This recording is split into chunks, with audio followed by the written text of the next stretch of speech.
बीड जिल्हा मराठा ओबीसी आरक्षण लढाईची जणू एक प्रयोगशाळा बनलाय। या सगळ्या गदारोळात काय होतंय माहितीये का? अनेक गैरसमजातून, चुकीच्या शब्दांमधून जातीची दरी वाढत चालली आहे। अतिशयोक्ती वाटेल, पण कुणाला या आरक्षणाच्या संघर्षात माणूस माणसात राहिलेला नाहीये। समाजात प्रचंड कटुता निर्माण झाली आहे। माणसं एकमेकांकडे संशयाने पाहू लागली आहेत।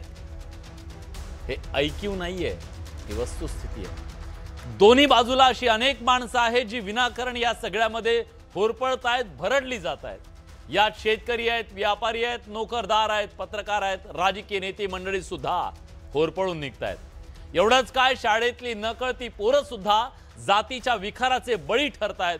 हे सगळं महाराष्ट्राच्या हिताचं नाहीये। कुणी एक यात दोषी नाहीये।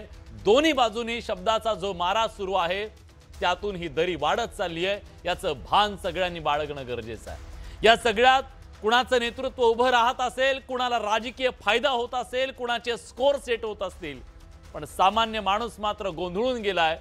घराला घर, दाराला दार आणि भिंतीला भिंत असं गावगाड्यातलं नातं दुभंगतंय। हे सांधलं जावं यासाठी प्रयत्न होताना दिसत नाहीयेत। जे होतायत ते तोकडे आहेत आणि बाकीचे फाटक्यात पाय घालून ते अधिक फाडण्याचा प्रयत्न करतायत।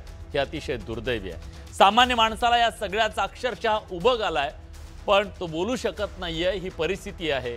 पण हे सगळं पूर्वपदावर येण्यासाठी सामंजस्याची भूमिका आणि पुढाकार आवश्यक आहे। ताणून धरण्यापेक्षा चर्चेतून मार्ग काढणं गरजेचं आहे। नेत्यांनी जाहीर व्यासपीठावरून विखारी बोलण्यापेक्षा कायदेशीर बोलणं गरजेचं आहे।